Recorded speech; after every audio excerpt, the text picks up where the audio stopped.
रुको रुको, description box में जाने से पहले लेक्चर नोट्स सुन लो प्लीज़, एक्सप्लेनेशन सुन लो। तो फ्रेंड्स, आज की टॉपिक आ गई है सीबीएसई क्लास 10 बायोलॉजी चैप्टर 1, जो कि है लाइफ प्रोसेस। इसमें ये टॉपिक्स है introduction to life processes, nutrition in plants, animals and human beings and dental. साथ में साथ क्वेश्चंस और आंसर्स भी डिस्कस किया मैंने। तो आइए वीडियो शुरू करते हैं। फ्रेंड्स, प्लीज़ वीडियो को लाइक और शेयर कीजिएगा और चैनल को सब्सक्राइब करना। हेलो फ्रेंड्स, तो आ गई है biology CBSE biology class 10 life processes chapter 1। तो फ्रेंड्स, मैंने इस चैप्टर को 3 पार्ट्स में बांट दिया है ताकि थोड़ी इजी लर्निंग हो। तो चलिए चैप्टर से शुरू करते हैं। पहले पार्ट 1 मैंने लिया, तो चलिए आगे बढ़ते हैं। लाइफ प्रोसेसेस पहला टॉपिक, यहीं से इंट्रोडक्शन से ही शुरू करते हैं। तो लाइफ प्रोसेस, लाइफ का मतलब क्या होता है? Something which is living is said to be alive. Alive यानी कि जो जिंदा होता है, ना कि मरा। So in most simple terms, alive means having life, जिसके पास लाइफ होती है। मैं जिंदा हूँ, आप जिंदा है, सब कोई। Those things which are alive are called as living things. Friends देखिए, नोट्स में लिविंग थिंग्स का डिफिनेशन देखिए मैंने नहीं डाला, क्योंकि बस इंपॉर्टेंट पॉइंट्स को बस उसमें डालना है, सिर्फ इंपॉर्टेंट पॉइंट्स से डिपेंडेंट है बात। चलिए अब आगे बढ़ते हैं। So all the plants, animals, they are alive, they are living things.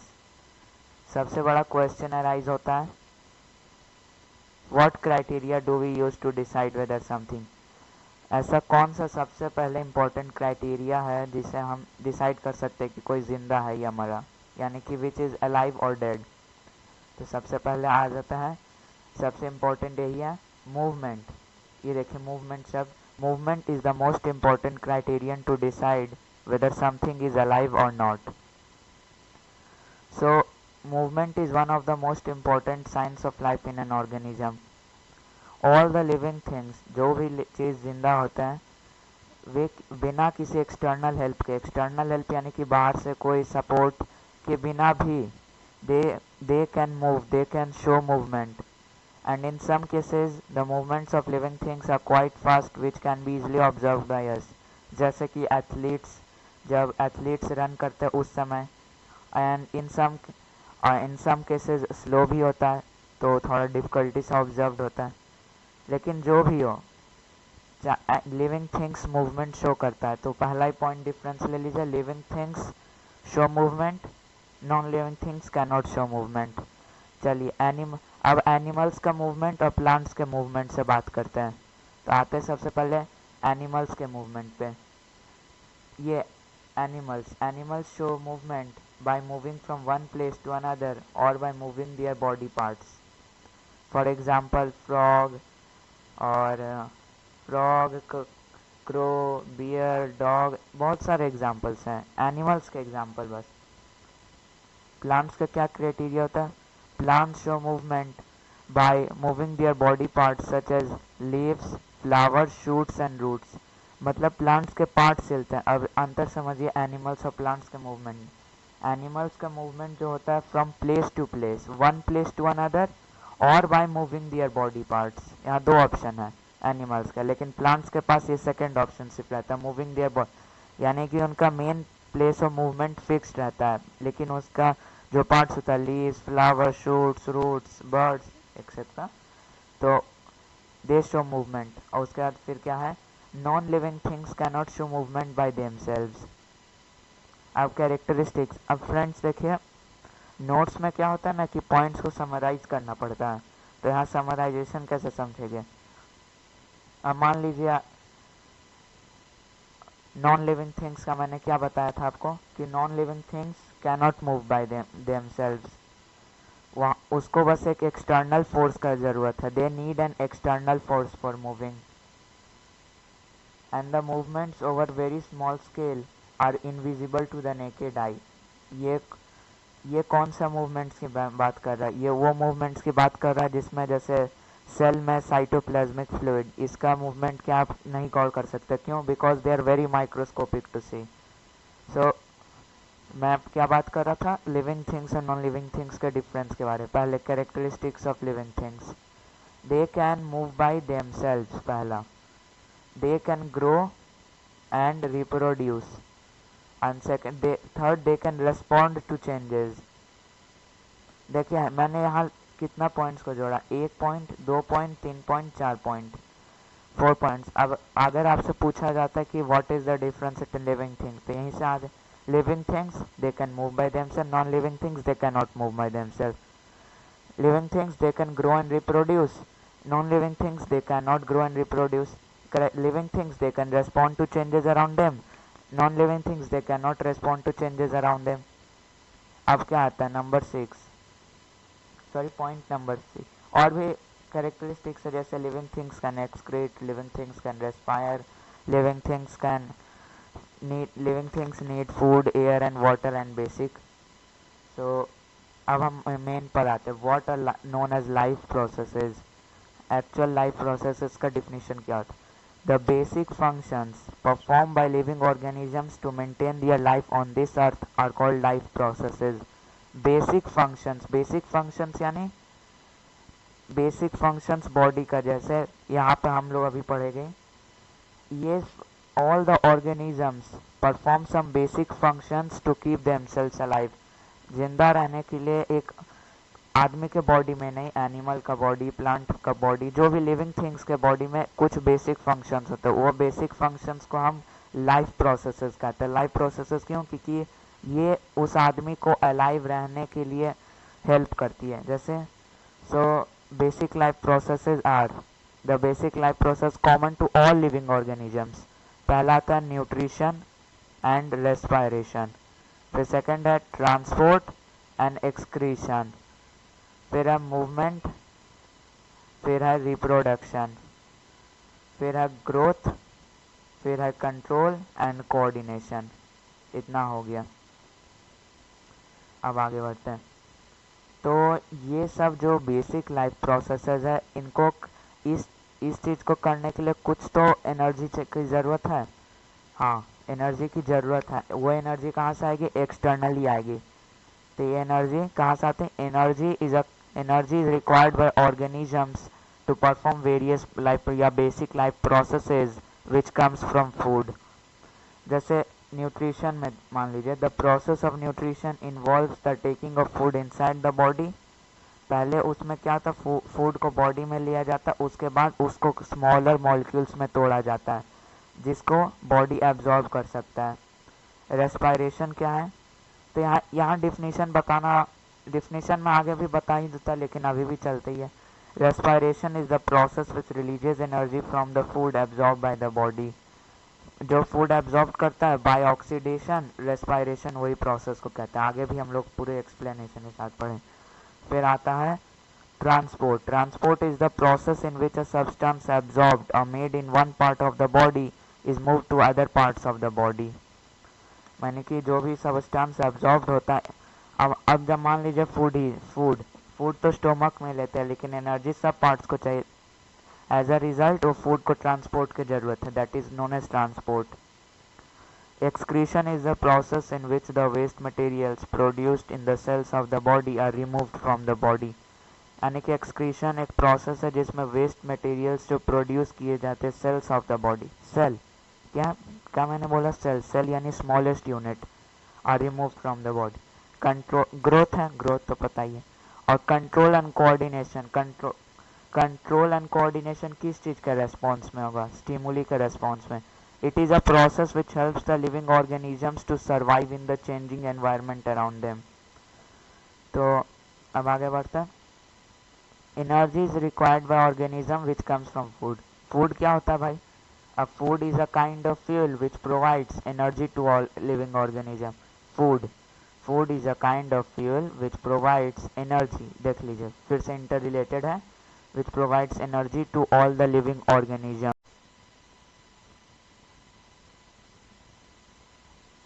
So friends, the simplest food is glucose और simple sugar। तो यहाँ पर एक क्वेश्चन उठता है कि food simplest type of food, form of food कौन सा हो सकता है? तो simplest form of food is glucose और simple sugar. So a more complex food is starch. Starch जो होता है बहुत सारा ग्लूकोज एटम्स से मिलकर बनता है। So the general name of substances like glucose and starch is carbohydrates. Carbohydrates के group में belong करते हैं. Fats and proteins are also foods. So the process of taking in food and utilizing it is called nutrition. देखिए हमने यहाँ पर भी पढ़ेंगे अभी. So अब आगे बढ़ते हैं न्यूट्रिशन इस टॉपिक पे. So food is an organic substance. क्या food is an organic यानी कि कार्बन एटम्स प्रेजेंट होता है. The simplest food is glucose और सिंपल शुगर. और सेकंड पॉइंट आता है a nutrient is defined as a substance which an organism obtains from its surroundings and uses it as a source of energy or for the biosynthesis of its body constituents.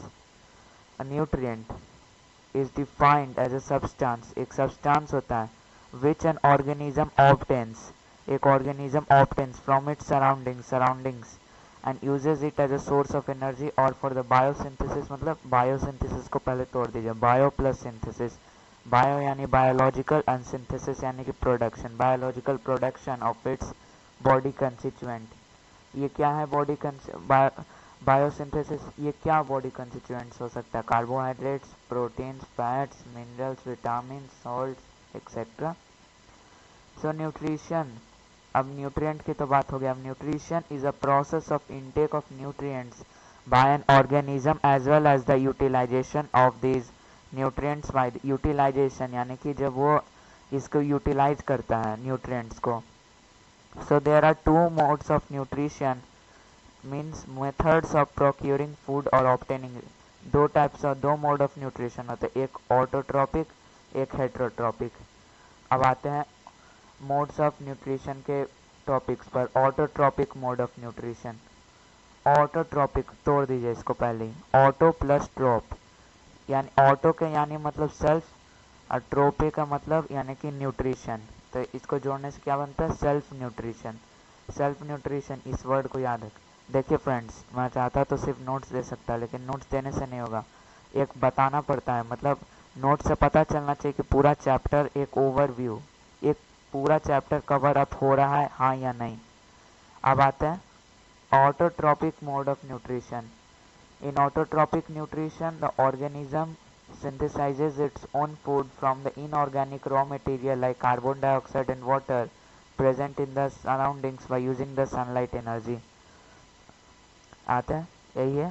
Autotrophic nutrition is that mode of nutrition in which an organism makes its own food. Makes its own food मतलब क्या कि खुद से खाना बनाने नहीं, अपने ही body में वो खाना बनाएगा, अपने ही बॉडी में प्रोडक्शन होगा, अपने ही बॉडी में फिर उसका यूटिलाइजेशन होगा.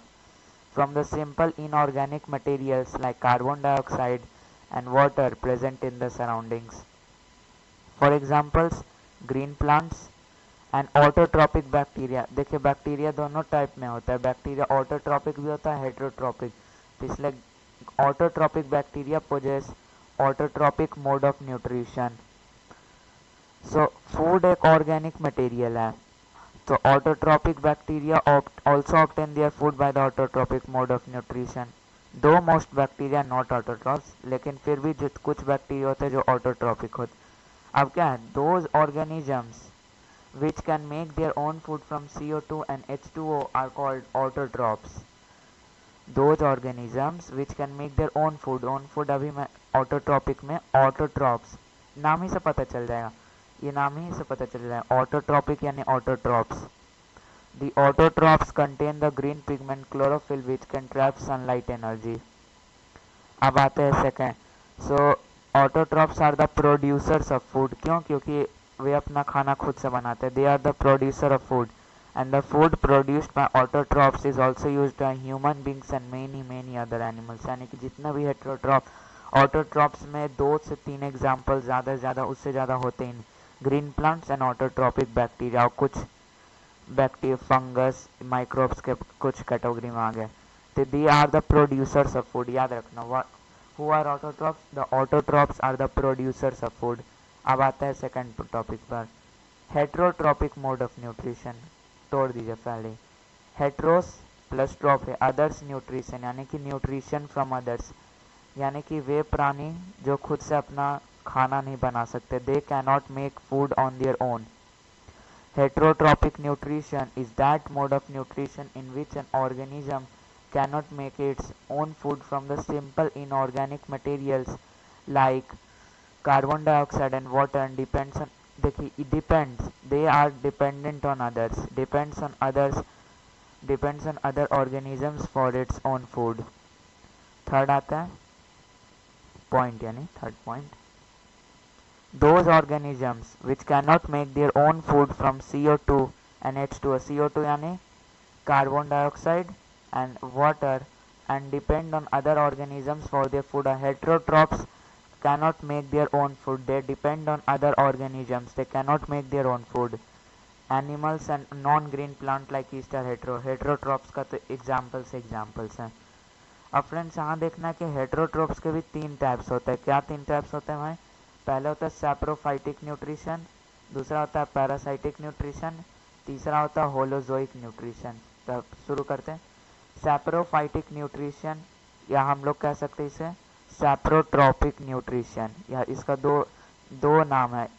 तो इनमें से अगर कोई एक नाम से भी पूछा जाएगा तो यानी कि एक ही मतलब, व्हाट इज सैप्रोफाइटिक न्यूट्रिशन और व्हाट इज सैप्रोट्रॉपिक न्यूट्रिशन, एक ही मतलब बनता है.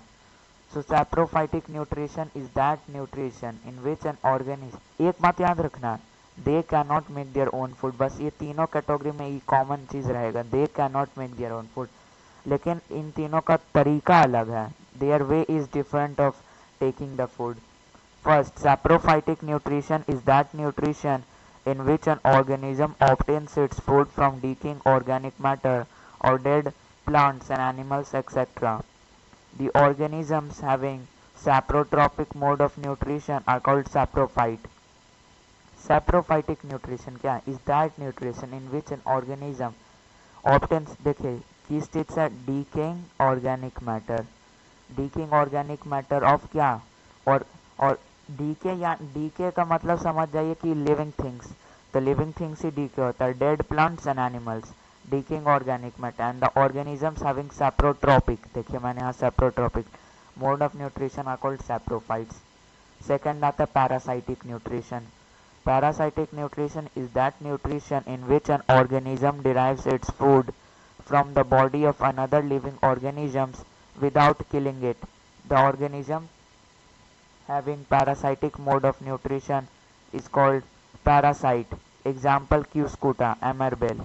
So parasitic nutrition is that type of nutrition in which an organism derives its food. अब देखिए पहले वाले में सैप्रोफाइट्स यानी जो ऑर्गेनिज्म सैप्रोफाइटिक न्यूट्रिशन फॉलो करते हैं वे they obtain their food from decaying organic matter, but here they in which an organism derives its food from the body of another, ये भी दूसरा एक सही, लेकिन विदाउट किलिंग इट, याद रखना है. सैप्रोफाइटिक में क्या होता है, डेड है, डेड, लेकिन यहाँ without killing. The organisms having parasitic mode of nutrition is called parasite, यानी कि होस्ट भी कह सकते हैं. थर्ड पैरासाइटिक न्यूट्रिशन में और भी एनिमल्स के एग्जाम्पल्स जैसे ले सकते हैं Plasmodium round worms. Thus the microorganism Plasmodium एक पैरासाइट हुआ. Roundworm which causes diseases in man and domestic animals is also they are also are parasites. Roundworms हमारे बॉडी के अंदर ही पाए जाते हैं. Some other examples of parasites are ticks, lice, leeches and tapeworm. Lice तो जानते ही है, बाल के वहाँ पे होता है, यानी कि स्कैल्प पर लोकेटेड होता है, वे भी हमसे ही न्यूट्रिशन लेते हैं लेकिन विदाउट किलिंग. थर्ड आता है होलोजोइक न्यूट्रिशन. क्या है होलोजोइक न्यूट्रिशन? सिंपल इसका मीनिंग समझ लीजिए. होलोजोइक न्यूट्रिशन का मतलब feeding on solid food which may be a plant product और एन एनिमल प्रोडक्ट, कोई भी हो सकता है. So most of the animals take the solid food in their body by the process of ingestion. Ingestion का process हम आगे पढ़ेंगे. The ingested food is then digested into simpler substances which are then absorbed into the cells of the body. And then the undigested, and उसमें से खाली energy ले लेना, बाकी जो भी सॉलिड पार्ट लिया था वही undigested part, unabsorbed part egested out हो जाता बॉडी के लिए. So holozoic nutrition is that nutrition in which an organism takes the complex organic materials into its body by the process of ingestion. The ingested food is digested and absorbed into the, और last में ये भी लिख सकते हैं, then it is egested. So the human beings and most of the animals have a holozoic mode of nutrition. Example में और भी कह सकते हैं cat, dog, cattle, deer, dot dot dot dot. अब देखिए फ्रेंड्स, हमने अभी क्या पढ़ा था, न्यूट्रिशन.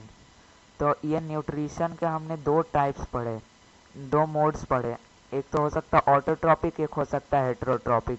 अब आते हैं nutrition in plants, nutrition in animals और न्यूट्रिशन इन ह्यूमन बींग्स. ये तीन पे हम लोग स्टडी करेंगे.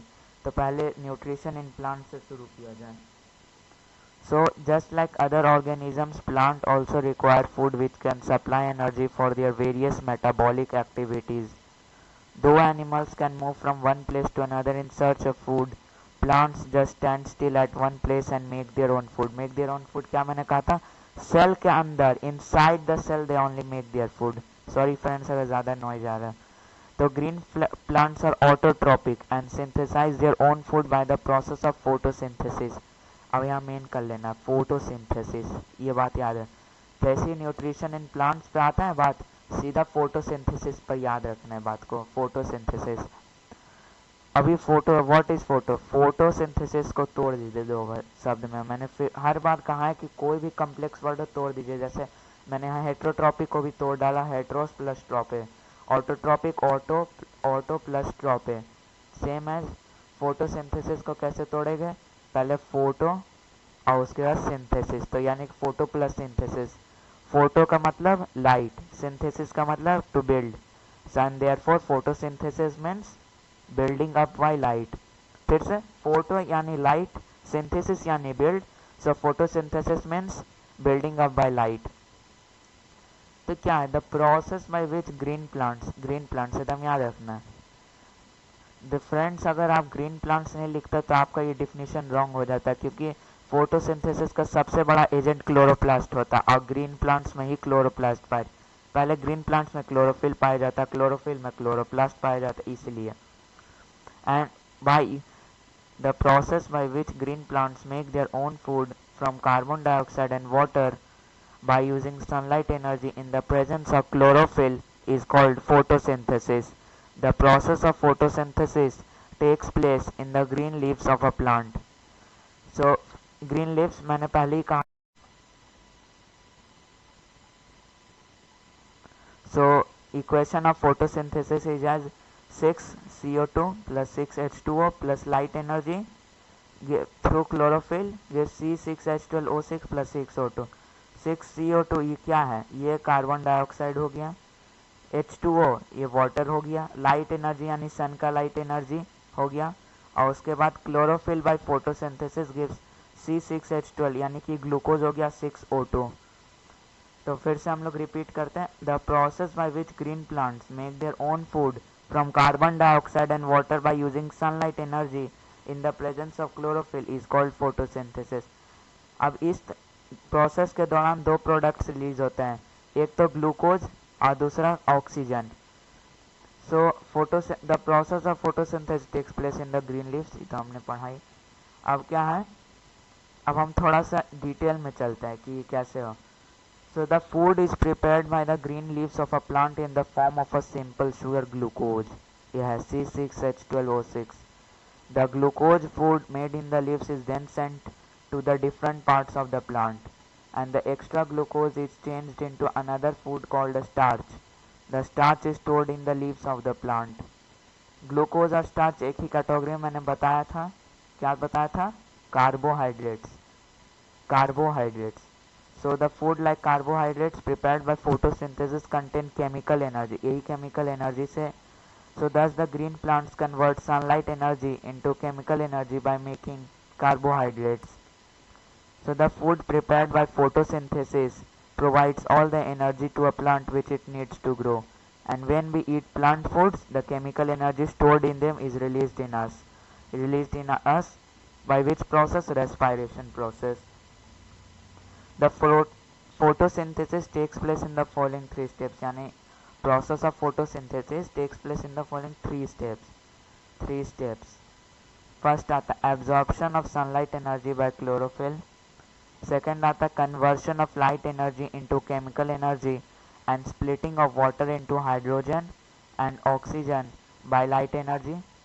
थर्ड आता reduction of carbon dioxide by hydrogen to form carbohydrates like glucose by utilizing. Friends अब रिडक्शन को देखकर डरना नहीं है, बायोलॉजी में केमिस्ट्री कहाँ से आ गया, क्योंकि रिडक्शन ऑक्सीडेशन ऐसा कुछ नहीं है. सिंपल रिडक्शन क्या होता है, रिडक्शन रिमूवल ऑफ हाइड्रोजन, तो रिडक्शन ऑफ कार्बन डाइऑक्साइड यानी कि इलेक्ट्रॉन्स उसका कम गया.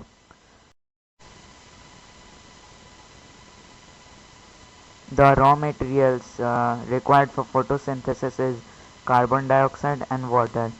So now we will come to the point how the plants obtain carbon dioxide. So the first and the foremost point is that in the surface of the leaves of the plant there are a large number of tiny pores, and these pores are also known as stomata. The green plants take carbon dioxide from air for photosynthesis.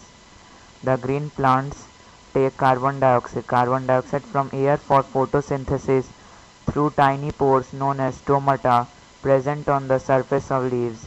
Each stomatal pore is surrounded by ये याद रखना, the pair of guard cell. This word is significant. So the water required. So three things. The raw materials are carbon dioxide and water. So here we will learn that how plants obtain carbon dioxide, how plants obtain water, these two things. So first, plants, how they obtain carbon dioxide? Simple, the plants obtain carbon dioxide by stomata. And how the plants obtain water? The water required by the plants for photosynthesis is absorbed by the roots of the plant. How they are absorbed? From the soil through osmosis. This process you have to remember, osmosis. And the site of photosynthesis in the cells of the leaf are chloroplasts. So you have to remember this, the sites of photosynthesis. Site means where the photosynthesis जहाँ पर होता है. In the cells of the leaf they are known as chloroplasts. Chloroplasts are also known as the kitchen of the cells.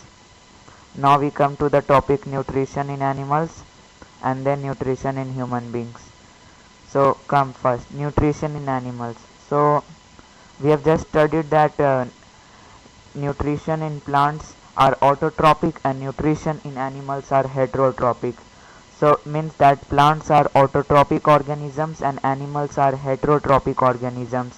Means plants can manufacture, plants can produce, plants can make their own food, whereas animals are heterotrophs and they depend on external source of food. So let's discuss about the nutrition in animals. So since animals cannot make their own food, they depend on the external source of food.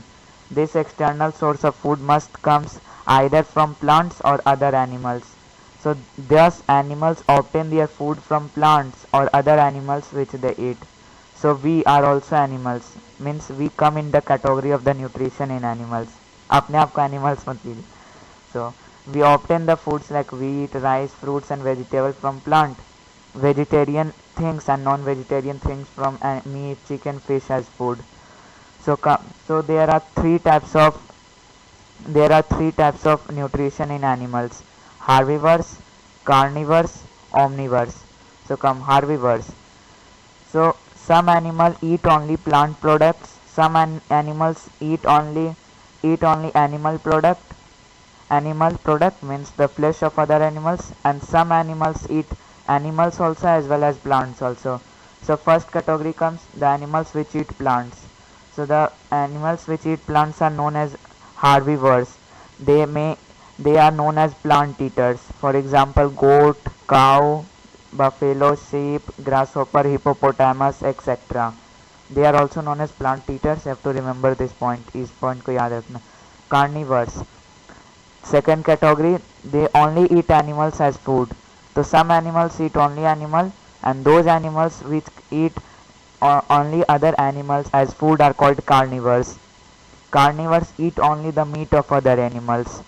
So we can also say the animals which eat only the meat of other animals are known as carnivores. Therefore they are known as plant eaters. They are known as plant eaters. Meat eaters. Meat eaters. Carnivores are also known as carnivorous animals. For example, lion, tiger, frog. Why lion is a carnivorous animal? Lion is a carnivorous animal because it eats only the meat of other animals. Now comes the third category, in which we shall see plant plus animal. They eat plant as well as animal. Okay, plant as well animals. So some are also so in this we can see omnivores. Some animals eat both plants as well as other animals as food. So those animals which eat both plants and animals are known as बस first category only plants. Let's see the combination को देखिए plant plus animal में पहला category में animal zero हो जाएगा, second category में plant zero हो जाएगा, थर्ड कैटेगरी में दोनों वर्क करें. So those animals which eat both plants and animal are called omnivores. They are plant eaters plus animal eaters. Example, man, dog, cow. Omnivores are also called as omnivorous animals, and in this category man also comes. So first thing we will observe that हम लोग ने ये बात को observe किया, any animal that indirectly or directly depends on plants for their food, means heterotrophs. So it is the, and where do the plants get the energy from? It is the energy of the sun which provides food for plants. Therefore the sun is the dash source of energy. ये वाला answer मेरे comment में section में देना है. So therefore the different steps in the process of nutrition in animals are ingestion, digestion, absorption, assimilation, egestion. Nutrition in animals में क्या, nutrition in plants में क्या था? How do plants obtain carbon dioxide and water? But here the 5 process we shall discuss here: ingestion, digestion, absorption, assimilation, egestion. So ingestion. So in order to provide the energy necessary for growth and carry on various life activities such as excretion, digestion, and so we must take food into the body, and this process of taking food into the body is called ingestion. Second, digestion. The food of most of the animals consists of large insoluble molecules which cannot be directly absorbed. इस particles को absorb नहीं किया जा सकता, and therefore it must be broken down into small water soluble molecules which can be water soluble, क्योंकि water he main component of liquid वहाँ पर बनता है. So the process in which the food containing large insoluble molecules is broken down into small water soluble molecules is called digestion. Means in most simple term, digestion is the dissolving of the solid food. Now we come to the third point, absorption. So after digestion the food molecules become small and soluble, means they are in the state that they can be dissolved and they are very small particles. तो ये जो soluble food molecules है, they can pass through the walls of the intestine and go into the blood. So they pass the intestine के wall के through ये blood stream में enter करते, they enter the blood stream. So the process in which the digested food passes through the intestinal wall into blood stream is called absorption. Now we come to the fourth point, assimilation. So in assimilation, first हमने पढ़ा absorption में क्या कि the small water soluble molecules goes to the blood stream. From the blood stream the blood carries the absorbed food to all parts of the body. So थोड़ा molecules, the food, then the small water soluble molecules enters each and every cell of the body, where each cell functions. देखिए the functional unit of life is known as cell, तो last cell ही पर आता है, and the cell use it for producing energy and for making material for the growth and repair of the body, repair metabolic activities. So simple, the process in which the absorbed food is taken in by body cells and used for energy, growth and repair is called assimilation. Now we come to the fifth point, that is egestion.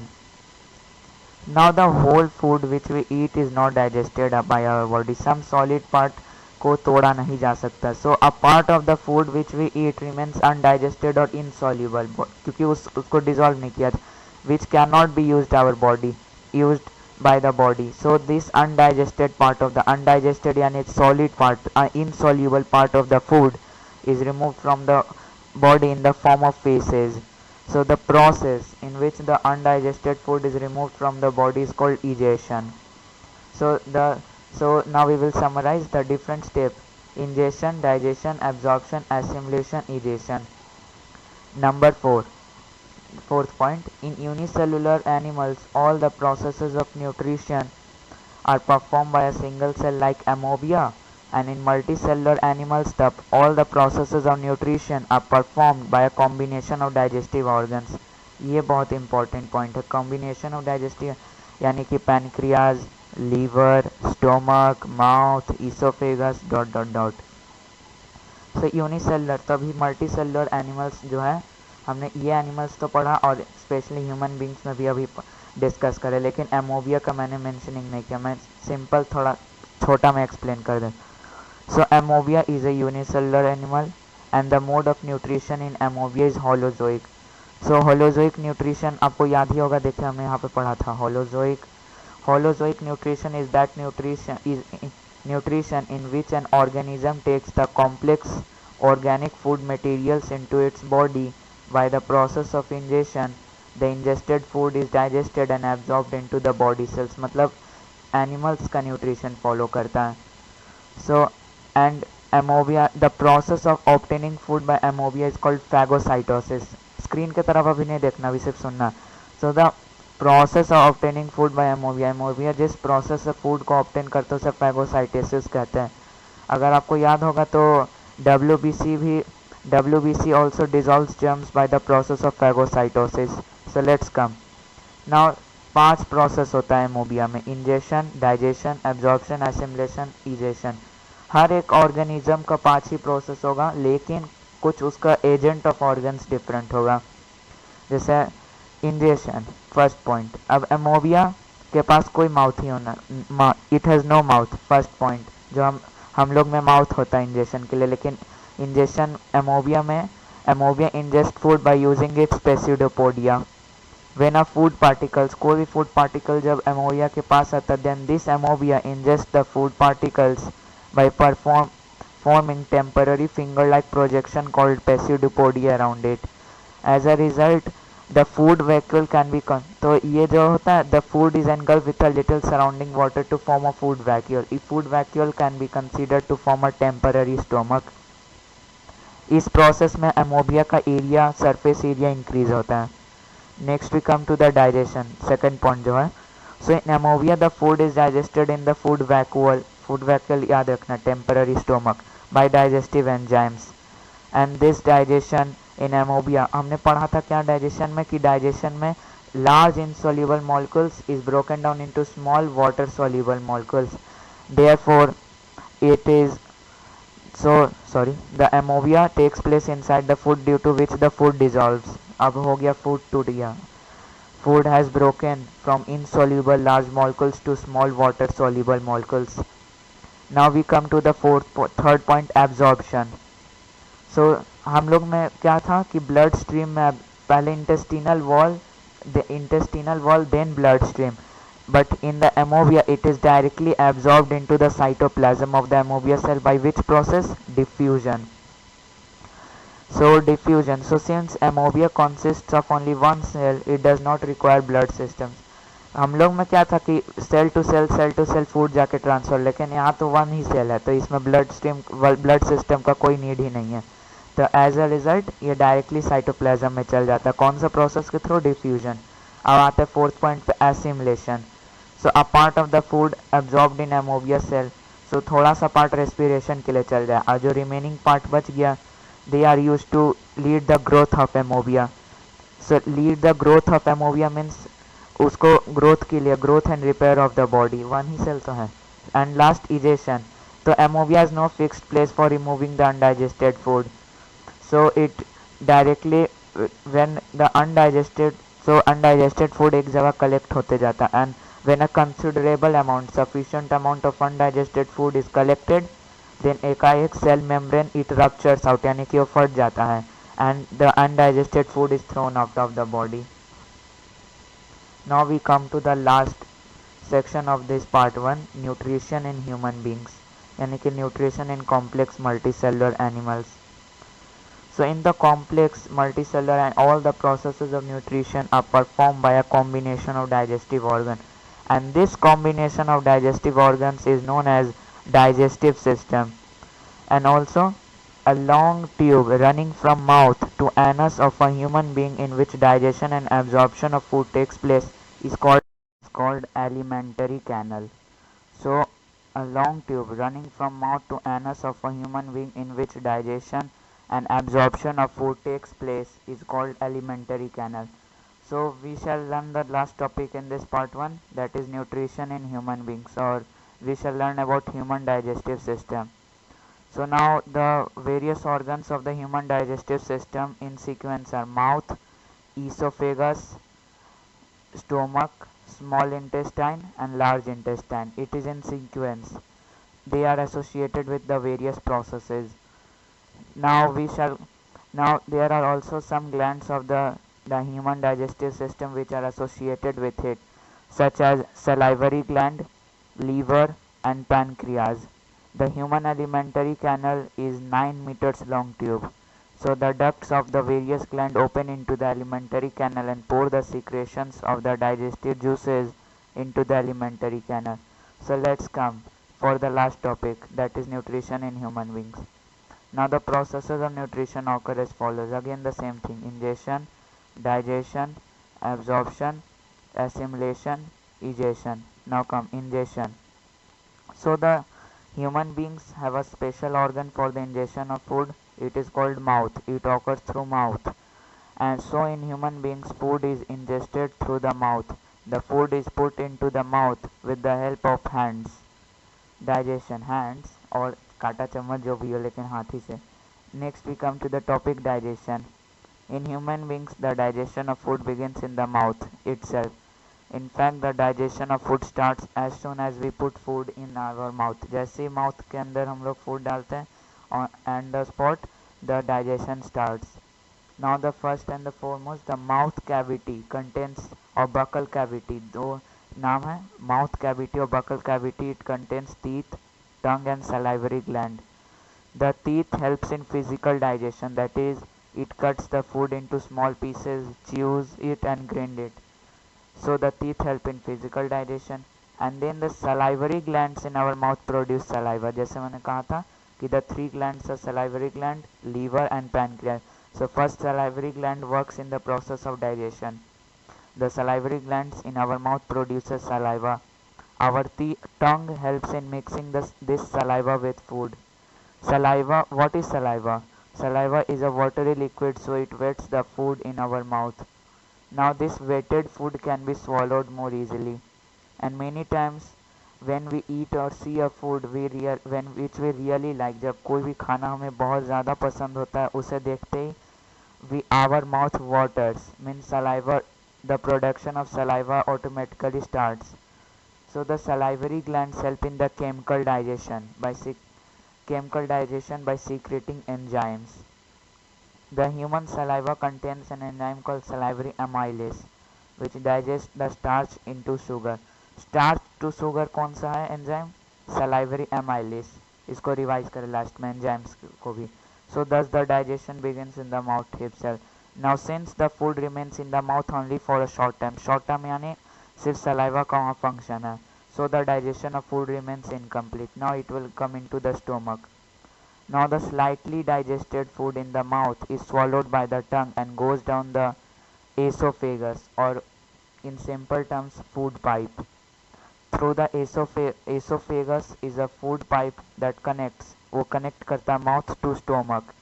Now this happens, the food also known as bolus goes through the esophagus by peristaltic movement.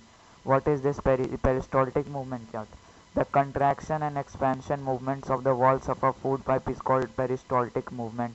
यानी कि पहले जाएगा तो नीचे वाला wall contract और जहाँ पे फूड है वो एक्सपैंड, फिर वो नीचे जाएगा, फिर वो expand, contract, expansion, contraction, expansion, contraction की वजह से according to the peristaltic movement the food simply passes down into the stomach.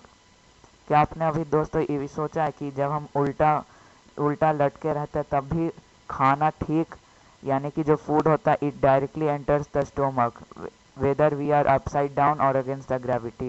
Why? Because of the peristaltic movement.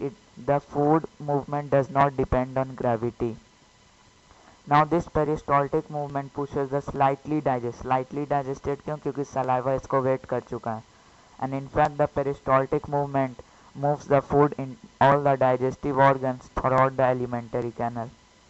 Now अभी stomach में अभी what is stomach? It is a J-shaped organ present on the left side of the abdomen. Now the food is further digested in the stomach. Further digestion occur होता है क्योंकि saliva से incomplete digestion occur होता है. Now this food is churned in the stomach. Churned यानी कि mixed with various enzymes, react with various enzymes. बहुत सारा reactions होता है अंदर. For about an interval of 3 hours. During this time the food breaks into again a more smaller. ये तीत से तो थोड़ा सा स्मॉलर पीसेज हुआ, अब ये और small pieces and forms a semi solid paste. Semi solid paste यानी कि आधा लिक्विड आधा solid. Now this stomach wall contains 3 glands. What are this 3 glands? The glands present in the walls of the stomach secrete gastric juice. Now this gastric juice contains 3 substances. What are these 3 substances? Hydrochloric acid or HCl, the enzyme pepsin and mucus. ये तीनों enzymes का अलग अलग function होता है.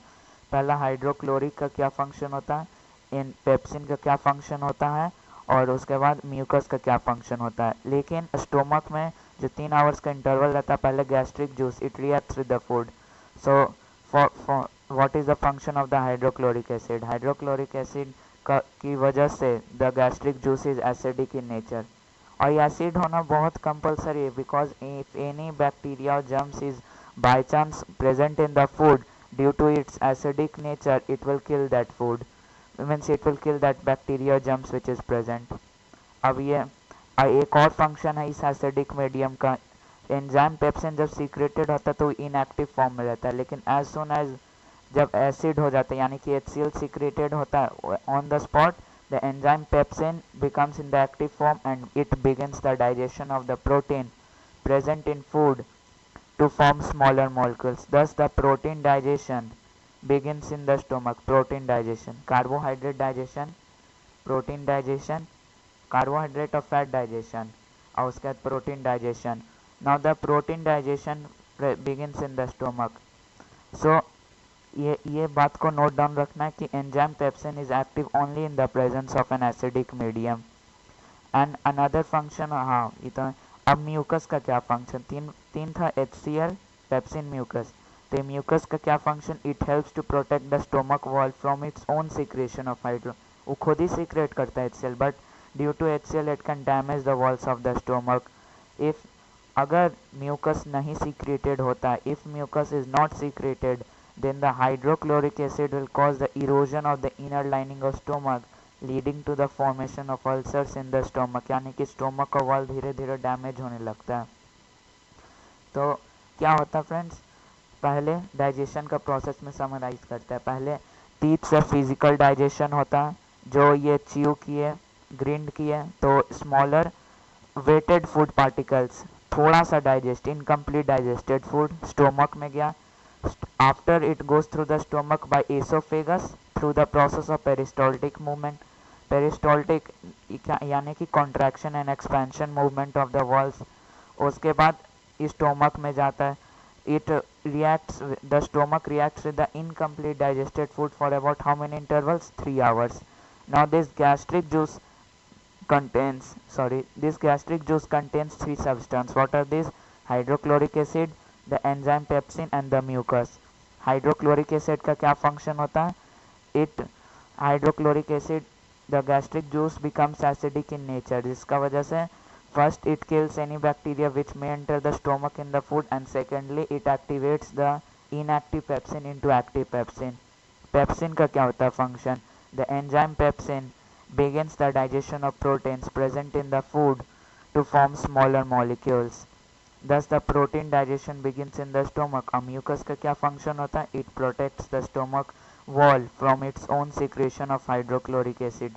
यानी कि if mucus is not, अगर mucus secreted नहीं होता then hydrochloric acid which is present, which causes an acidic medium, it will directly cause the erosion of the stomach walls and it can lead to ulcers. Now this has become, पहले 25% digested था, अब 50% digestion complete हो चुका है. अब आगे बढ़ते हैं. द पार्शियली डाइजेस्टेड फूड अब 50 it goes into the small intestine और ये एक स्फिंक्टर मसल के थ्रू होता है. अब ये small intestine, what is this? The small intestine is the largest part of the alimentary canal. It is about 6.5 meters long in an adult man. So though the small intestine is very long, अब यहाँ पे एक function question आता है कि small intestine भले ही लंबा होता है तो उसे स्मॉल क्यों कहता है, लॉन्ग इंटेस्टाइन लंबा छोटा होते भी लॉन्ग क्यों बोलता है. तो इसका मेन रीज़न यही है कि स्मॉल इंटेस्टाइन का डायमीटर बहुत छोटा है. That is why it is known as small intestine, and the large intestine instead it has a short length, यानी कि उसका लेंथ भी छोटा है तब भी, as well as its diameter is very large, that is why it is known as long intestine. Now the small intestine is arranged in the form of a coil. अगर आप digestive system के diagram को देखें तो just stomach, pancreas और small intestine के नीचे दिखता है, लार्ज इंटेस्टाइन के नीचे दिखता है स्मॉल इंटेस्टाइन. अब आते हैं एब्जॉर्प्शन पे. अब अ स्मॉल इंटेस्टाइन, अब क्या है, the small intestine receives the secretion of 2 glands. याद है मैंने 3 ग्लैंड्स के नाम लिए थे, salivary gland, liver and pan. Salivary glands तो इंजेशन में ही काम कर गए, सॉरी डाइजेशन में ही काम अब यहाँ पे लीवर बचे और pancreas. The liver secretes bile juice and pancreas secretes pancreatic juice. Now let's come. Liver secretes bile. Now what is this bile? Bile is a greenish yellow fluid or liquid made in the liver, which is normally stored in the gallbladder. क्योंकि because 24 hours our body does not take food, so whenever the food comes then only the bile is activated through gallbladder. Now what is the function of the bile? It has no function in the digestion, but then also it is necessary for the body because first thing it is alkaline, secondly it contains salts, and these two factors help to break the fats or emulsify the, यानी कि fats को, carbohydrate का digestion हो गया, protein का digestion, अब fat का digestion इधर हो जाता है. Now the bile performs two function. First acidic food जो आता है, क्योंकि बिकॉज HCl है तो स्टोमक से एसिडिक फूड जो आता है एल्कलाइन की वजह से न्यूट्रल हो जाता है और ताकि पैनक्रिएटिक एंजाइम्स एक्ट कर सके. और सेकेंडली दो मैंने बोल ही दिया, the bile salt break the fats into small globules. Now the enzyme pancreas, what is pancreas का फंक्शन शुरू होगा. Pancreas is a large gland and it secretes pancreatic juice. Pancreatic juice में 2-3 एंजाइम्स और होते हैं, जैसे pancreatic amylase, trypsin, lipase. Amylase starch को तोड़ता है यानी कि स्टार्च को ब्रेक डाउन करता है यानी कार्बोहाइड्रेट. ट्रिप्सिन प्रोटीन को डाइजेस्ट करता है यानी कि लास्ट स्टेज का है सब कुछ, प्रोटीन यानी प्रोटीन डाइजेशन. और enzyme lipase breaks down the emulsified fats यानी कि फैट्स का digestion. Now the complete chemical digestion of food is brought about by biological catalysts called enzymes. Now the walls of the small intestine contain gland which secrete intestinal juice. Intestinal juice में भी बहुत सारे enzymes होते हैं, जैसे which complete the digestion of carbohydrate into glucose, protein into amino acid, fats into fatty acid and glycerol. So glucose, amino acid, fatty acid and glycerol, they are the simplest form of food, are small water soluble molecules, and in this way the process of digestion converts the large and insoluble food molecules into small water soluble molecules. And this complete chemical digestion of food is brought about by biological catalysts called enzymes. तो अब आगे क्या आता है, after digestion the molecules of food become so small, क्योंकि अब इस stage पे सब कुछ ब्रेक डाउन हो चुका है, that they can pass through the walls of the small intestine. Small intestine blood capillaries and they directly enter the blood. This is called as absorption. यहाँ पे absorption, the small intestine is the main region for the absorption of digested food. So in fact the small intestine is adapted for absorbing the digested, और इसका presence किस चीज mark किया जाता है, वाइली से. It contains small projections called villi. The presence of villi gives the inner wall of the small intestine a very large cell. वायली की वजह से स्मॉल इंटेस्टाइन का जो सरफेस एरिया बहुत हद तक इंक्रीज होता है, and because of this increase the blood capillaries content in it help the food small water soluble molecules absorb into blood. अब आते प्रोसेस पे एसिमिलेशन। अब जब ये ब्लड में चल गया, एक फ्रेंड्स एक बात गौर कीजिए, जब डाइजेशन हो जाता है तो कुछ सॉलिड पार्ट बच जाएगा, वो सॉलिड पार्ट आगे चल जाता है और जो एब्जॉर्ब जो स्मॉल वाटर सॉल्युबल मॉलिक्यूल्स होता है वो इसके ये क्या बोलते हैं ब्लड स्ट्रीम में एंटर कर जाता है. Now this blood carries digested and dissolve food to all parts of the body where it becomes assimilated as part of the cells. So as part of the cells, so this assimilated food यानी कि soluble water soluble molecules is used by the body for obtaining energy as well as for growth and repair of the body. Now this energy released by the oxidation of assimilated food during respiration of the digested food, which is not used by our body immediately, stored in the liver in the form of a carbohydrate called glycogen. पहले small water soluble molecules ये small intestine के blood stream में enter करता है, जो solid part होता है large intestine की तरफ चल गया, तो स्मॉल इंटेस्टाइन में जो वाटर soluble molecules होता है सेल में जाता है, सेल इसे रिएक्शन करके ऑक्सीडेशन के प्रोसेस से एनर्जी रिलीज करता है हर एक सेल अपने लिए. And this extra which the extra carbohydrate is stored as a form of glycogen, because हम लोग 24 hours food नहीं खाते, that is why the energy is also stored. Now we come to the last point of this process of nutrition, that is egestion.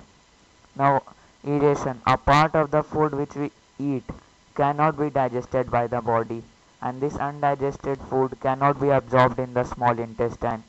So this undigested food passes from the small intestine into a wider tube called the large intestine.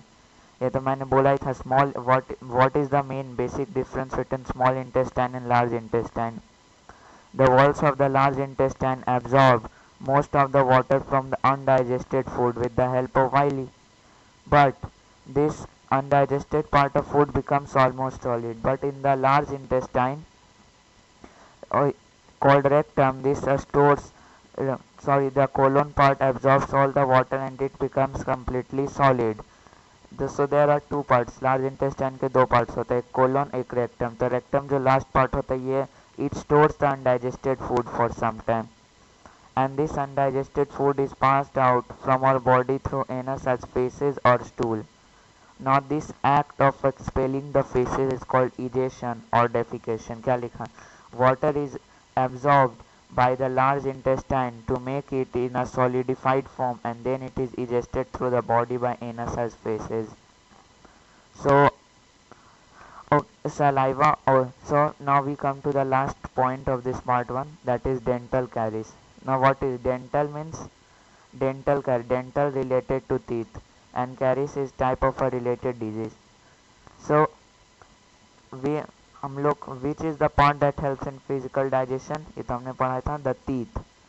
Now this teeth contains the very hard and outer covering, and which is the hardest material in our body, that is enamel. हाँ दोस्तों, enamel, it is the hardest material of the body and it is harder than even bones. So the first outer and the hard layer of the teeth is known as enamel, and below enamel is the dentine, and again inside the dentine is pulp cavity, and again inside the pulp cavity it contains nerves and blood. So in the sequence क्या हो गया? Enamel, dentine, pulp cavity, nerves and blood vessels. So the formation of a small cavities in the teeth due to the action of acid forming bacteria and improper dental care is called dental caries. Now the process is now therefore explained. For example, when we eat sugary food, यानी कि जो कुछ मीठा चीज़ खाते हैं, तो this bacteria in our mouth act on sugar to produce acid. First, जो mouth में bacteria पहले से ही है, so the reaction between bacteria and mouth occurs, and this react together to produce acid. Now these acids first dissolve the calcium salt from the tooth enamel, and then from dentine, forming small cavities in the tooth over a foot. जैसे लगता है digging करते जाएगा, it will dig. So this formation of cavities reduces the distance between the outside of the tooth and the pulp cavity. एकदम पूरा छेद type का हो जाता है. So this acid produced by the bacteria irritates and causes toothache यानी कि दांत में दर्द.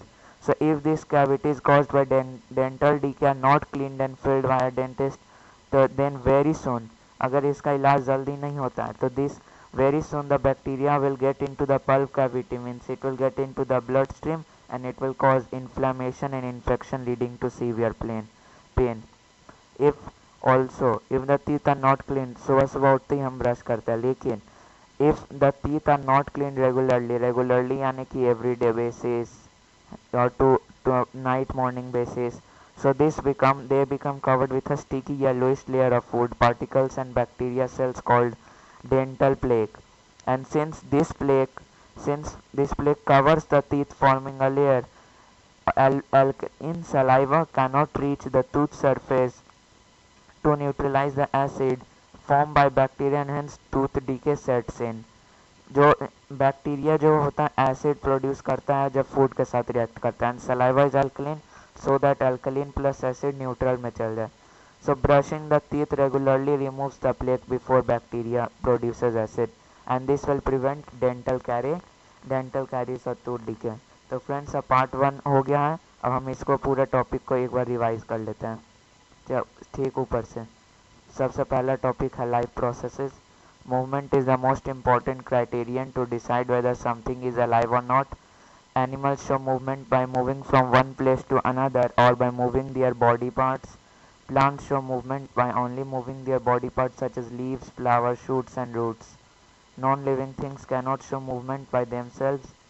Characteristics of living things are they can move by themselves, they can grow and reproduce, they can respond to changes around them. The basic function performed by living organisms to maintain their life on this earth are called life processes.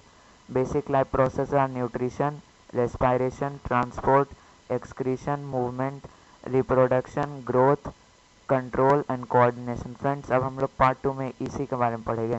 Respiration, transport, excretion, movement, ये 4 topics में cover कर लूँगा. Energy is required by organisms to perform various life processes which comes from food. Food is a kind of fuel which provides energy to all the living organisms. Nutrition. Food is an organic substance. Nutrition second topic. The simplest food is glucose or simple sugar. A nutrient is defined as a substance which an organism obtains from its surroundings and uses it as a source of energy or for the bio plus synthesis of its body constituent. Nutrition is a process of intake of nutrients by an organism as well as the utilization of these nutrients by the organism. Modes of nutrition means method of procuring food or obtaining food by an organism. The 2 modes of nutrition are autotrophic and heterotrophic. Autotrophic mode of nutrition. Autotrophic मैंने बताया auto plus trop है. It is that mode of nutrition in which an organism makes its own food from the simple inorganic material like carbon dioxide and water present in the surrounding. The green plants and autotrophic bacteria possess autotrophic mode of nutrition. Those organisms which can make their own food from CO2 and H2O are called autotrophs. The autotrophs contain the green pigment chlorophyll. Now the heterotrophic mode of nutrition. Heterotrophic nutrition from others. It is that mode of nutrition in which an organism cannot make its own food from the simple inorganic materials like carbon dioxide and water and depends on other organisms for its own food. Those organisms which cannot make their own food from CO2 and H2O and depend on other organisms for their food are called heterotrophs. Animals and non-green plants are heterotrophs. Now heterotrophic nutrition 3 types: saprophytic or saprotrophic nutrition, parasitic nutrition, holozoic nutrition. Nutrition in plants. The process by which green plants make their own food from carbon dioxide and water by using sunlight energy in the presence of chlorophyll. Carbon dioxide and water by using sunlight energy in the presence of chlorophyll is called photosynthesis. The process of photosynthesis takes place in the green leaves of a plant. The equation of photosynthesis is as follows: 6 CO2 plus 6 H2O plus light energy give C6H12। ये क्या है? Glucose है, oxygen है। Now photosynthesis takes place in the following three steps: absorption of sunlight energy by chlorophyll, conversion of light energy into chemical energy and splitting of water into hydrogen and oxygen, reduction of carbon dioxide by hydrogen to form carbohydrates like glucose.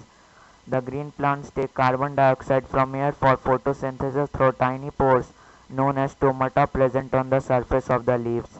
The water required by the plants for photosynthesis is absorbed by the roots of the plant from the soil through osmosis. The site of photosynthesis in the cells of the leaf or chloroplast.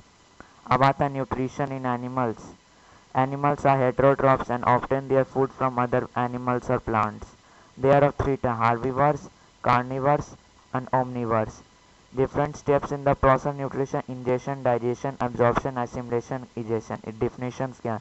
The process of taking food into the body is called ingestion. Digestion, the process in which the food containing large insoluble molecules is broken down into small water-soluble molecules, is called digestion. Absorption, the process in which the digested food passes through the intestinal wall into bloodstream, is called absorption. Assimilation, the process in which the absorbed food is taken in by body cells and used for energy, growth and repair, is called assimilation. Egestion, the process in which the undigested food is removed from the body, is called egestion. In unicellular animals, all the processes of nutrition are performed by a single cell like amoeba. In multicellular animals, all the processes of nutrition are performed by a combination of digestive organs. Nutrition in human beings. The various organs of the human digestive system in sequence are mouth, esophagus, stomach, small intestine, and large intestine. The process of nutrition same, and the formation of small cavities in the teeth due to the action of acid forming bacteria and improper dental care is called dental caries. Dental plaque is a sticky yellowish layer of food particles and bacteria cells formed on the teeth if not cleaned regularly. अब कहते हैं ना कि सिर्फ पढ़ने से नहीं होगा, लिखने से होगा। फ्रेंड्स, मैंने इस पार्ट 1 का सिर्फ शॉर्ट क्वेश्चंस जनरेट किया है, जिसका ही तो अगर आपको यहाँ पे क्वेश्चंस नहीं दिख रहे तो मैंने नीचे डिस्क्रिप्शन बॉक्स में गूगल ड्राइव में इसका दे दिया है वेबसाइट, आप खोल कर देख सकते हो उसे। और इसके आंसर्स मैं अगले पार्ट 2 में डिस्कस करूँगा, पार्ट 2 के शुरुआती वीडियो में। Thank you friends for watching this video. Please subscribe this channel, like and share this video. Thank you.